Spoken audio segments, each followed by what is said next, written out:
ചെയ്യുമ്പോൾ ശ്രദ്ധിക്കേണ്ട കുറച്ച് കാര്യങ്ങൾ എന്തൊക്കെയാണെന്ന് നോക്കാം. അപ്പൊ നിങ്ങൾ സ്കിൻ പ്രിക് ടെസ്റ്റ് ചെയ്യുന്നതിന് മുൻപ് നിങ്ങൾ അലർജിയുടെ ട്രീറ്റ്മെന്റ് എടുക്കുന്നവരാണെങ്കിൽ ഒരു 1 മുതൽ 2 ആഴ്ച വരെ ആ മെഡിസിൻ എല്ലാം നിർത്തിയതിനു ശേഷം വേണം സ്കിൻ പ്രിക് ടെസ്റ്റ് ചെയ്യാനായിട്ട്.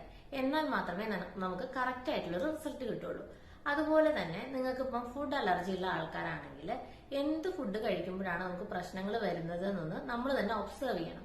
അപ്പൊ നമ്മൾ എല്ലാ ദിവസവും അതിന്റെ ഒരു ലിസ്റ്റ് തയ്യാറാക്കുകയാണെങ്കിൽ ഒരാഴ്ചയിൽ നിന്ന് നമുക്കൊരു കോമൺ ആയിട്ടുള്ള ഒരു ഫാക്ടർ കിട്ടും. അപ്പൊ അങ്ങനെ മുട്ടയോട് അലർജി ഉണ്ട് അല്ലെങ്കിൽ പാലിനോട് അലർജി ഉണ്ട് എന്നുള്ളത് നമുക്കൊരു ഒബ്സർവേഷൻ ഉണ്ടെങ്കിൽ നമുക്ക് ടെസ്റ്റ് ചെയ്യാൻ പോകുമ്പോൾ അത് പറയാൻ പറ്റുകയും നമ്മുടെ റിസൾട്ട് കുറച്ചും കൂടെ അക്യുറേറ്റ് ആയിട്ട് കിട്ടുകയും ചെയ്യും. പിന്നെ ശ്രദ്ധിക്കേണ്ട ഒരു കാര്യം എന്താന്ന് വെച്ചാൽ നമുക്ക് ചില ആൾക്കാർക്ക് നമ്മളൊന്ന് ചൊറിയുമ്പോൾ തന്നെ അല്ലെങ്കിൽ നഖം ഒന്ന് തട്ടിയാൽ തന്നെ വല്ലാതെ ചൊറിഞ്ഞു തടിക്കുന്നവരുണ്ട്.